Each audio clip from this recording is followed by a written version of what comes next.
Salut, c'est François Bouet. Aujourd'hui, on se retrouve sur Automatin et je vais vous parler un peu de Rivian. Alors, Rivian, pour ceux qui ne savent pas, c'est une start-up américaine qui a commencé à fabriquer depuis l'année dernière trois véhicules différents, électriques bien sûr. Alors, ils se positionnent comme grand concurrent bien sûr de Tesla. Et donc, c'est un 4x4 pick-up, un 4x4 en format plutôt SUV et puis une camionnette de livraison électrique qui a une spécificité, c'est qu'elle est dédiée à Amazon parce que Amazon détient 20% du capital de cette startup. Donc revenons à Rivian.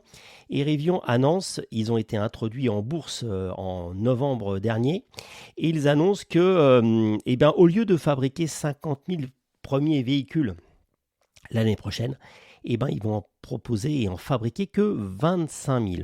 Juste pour rappel, au tout début de Rivian, ils annonçaient pour 2022 de fabriquer 150 000 véhicules.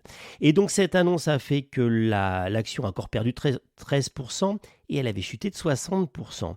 Alors pour compléter un peu la vision de cette marque, ils annoncent avoir en gros un portefeuille de commandes de 70 000 véhicules.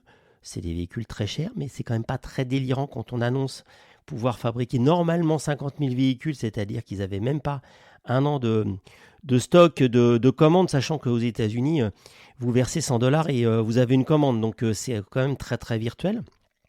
Bon, ils annoncent des pertes d'exploitation en milliards de dollars, mais ça on a l'habitude sur la start-up tournée vers l'électrique. Et puis la dernière chose qui est peut-être aussi intéressante, c'est que ils vont aussi lancer une batterie standard qui sera moins coûteuse à fabriquer, sûrement avec moins de capacité, mais qui n'utilise ni nickel ni cobalt. Donc ce qui est un petit peu intéressant parce que c'est quand même des produits, des matières premières qui sont en train d'exploser en ce moment. Mais cette batterie sera destinée uniquement à la camionnette de livraison RCV destinée à Amazon. Voilà, donc vous découvrez que le monde de l'électrique n'est pas si évident que ça, même quand on est une start-up américaine.